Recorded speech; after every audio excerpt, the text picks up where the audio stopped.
देखेंगे साथी, कल आप लोगों का कमेंट आ रहा है कि हमारा आवाज नहीं आ रहा है। तो साथी इसके लिए मैं क्षमा चाहूंगा, क्योंकि कल आप लोगों का आवाज नहीं आया है। अब मैंने अपना माइक स्टार्ट कर लिया है।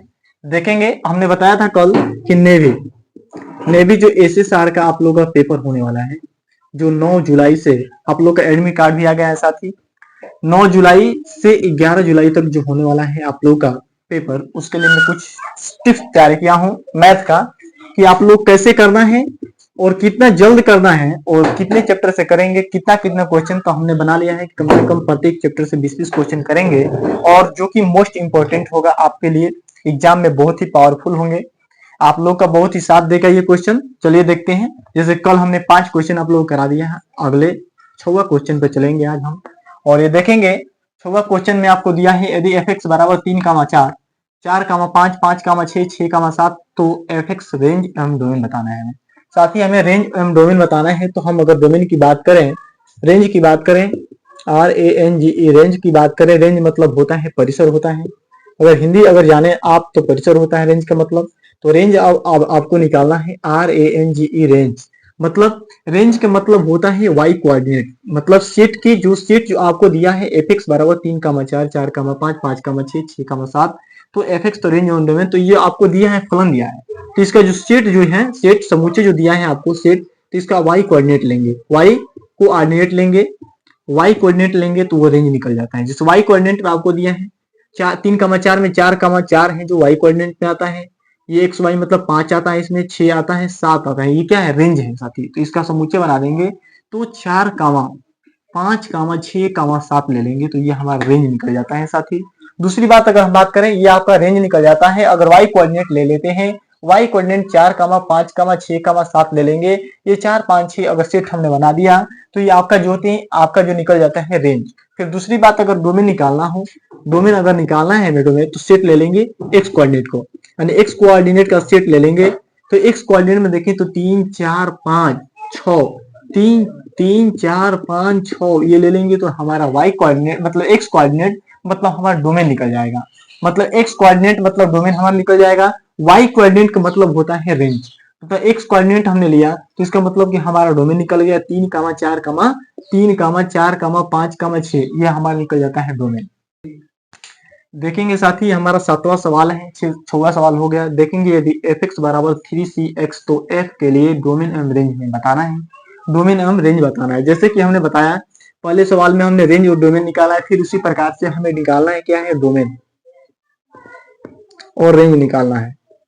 रेंज डोमेन का मतलब हमने बताया प्रांत होता है, रेंज का मतलब होता है परिसर।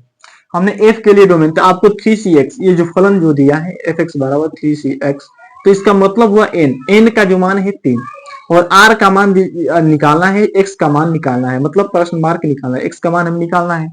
मतलब हमने बता दिया कि डोमेन रेंज निकालना है, तो इसका मतलब होता है कि एन का मान 3 से बड़ा, माने आर का मान जो हो, आर का मान 3 से बड़ा हो, मतलब एन से बड़ा हो या तो बराबर हो, मतलब एन का मान दिया है 3, तो 3 के बराबर हो या 3 से छोटा हो आर का मान, मतलब एक्स का मान। तो एक्स का मतलब होता है, और एक्स का मान निगेटिव नहीं होना चाहिए, पहले बात नॉर निगेटिव मतलब निगेटिव नहीं होना चाहिए, एक्स का मान निगेटिव नहीं होना चाहिए, क्योंकि ये पूर्णांक, ठीक है, पूर्णांक मतलब ये एक्स का मान निगेटिव नहीं होना चाहिए आप लोगों का, ठीक है। जैसे हमने लिया आर का मान, अगर एक्स का मान ले लिया 0, फिर इसके बाद 1 ले लिया हमने, फिर इसके बाद 2 ले लिया, 3 ले, 3 तक लेना है, क्योंकि आर का मान 3 से बड़ा नहीं होना चाहिए, एक्स का मान 3 से बड़ा नहीं, क्योंकि एन का ये आर का मान जो है एक्स, तो आर का मान 0, 1, 2, 3 ले सकते हैं, 0 से ले सकते हैं 3 तक, 3 से अधिक नहीं, क्योंकि ये आपको शर्त दिया है r is less than equal 3, मतलब 3 से बड़ा ना हो और 3 के बराबर हो सकता है आर का मान। तो देखेंगे यहाँ एक्स का मान लेंगे, तो यहाँ पर एक्स का मान लेंगे 0 अगर ले रहे हैं, तो 3c0 लेंगे, यहाँ पे 3c0, फिर 3c1, 3c2, 3c3 तक, हम 3c3 तक ले सकते हैं, 3c3 तक ले सकते हैं।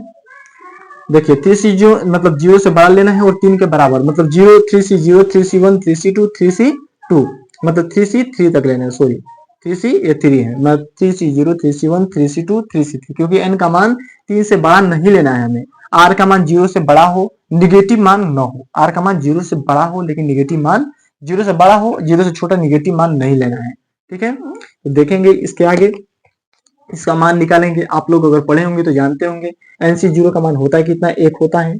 अगर NC1 का मान निकालते हैं तो वही हो जाता है, मतलब जो दिया है n जैसे निकाल लेंगे।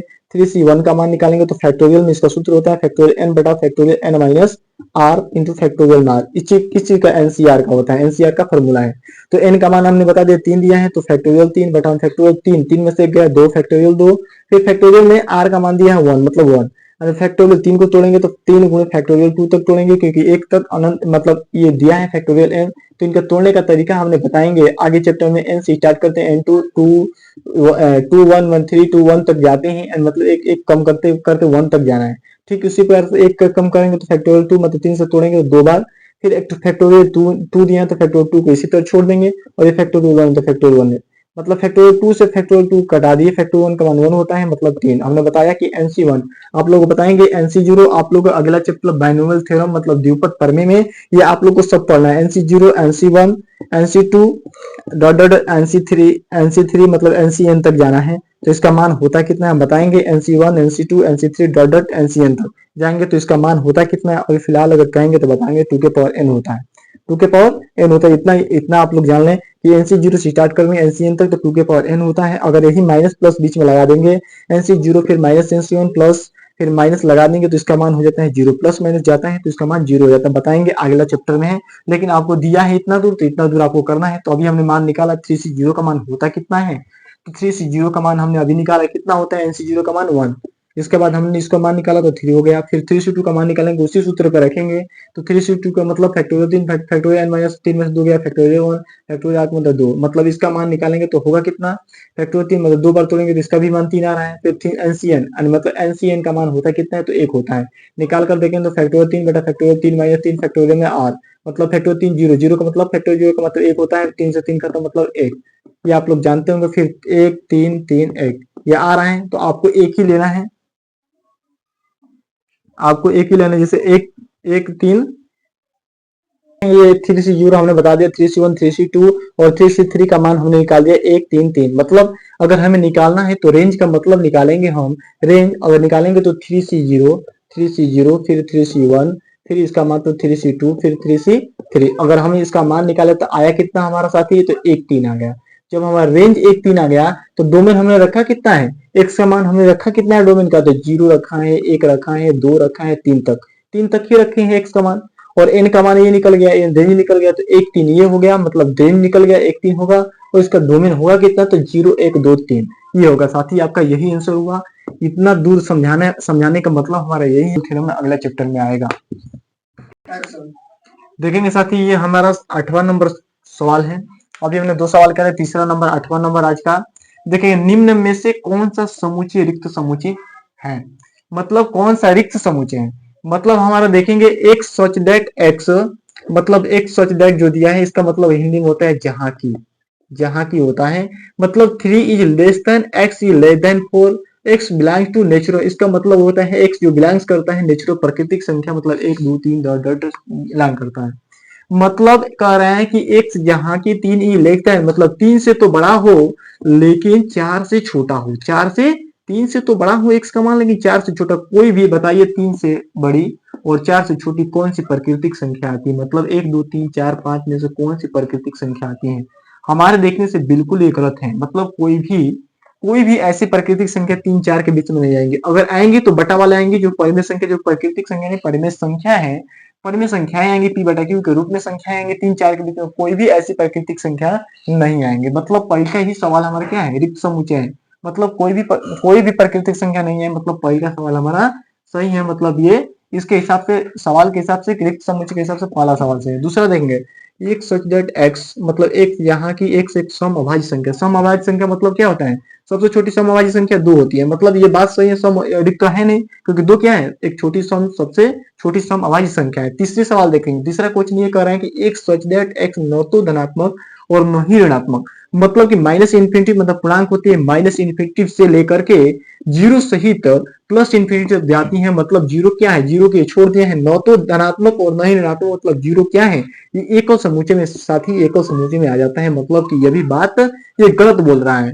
फिर इसके बाद सवाल के हिसाब से फिर एक्स एग्जैक्ट एक्स स्क्वायर बराबर 9 दिया है, जो x belongs to natural number.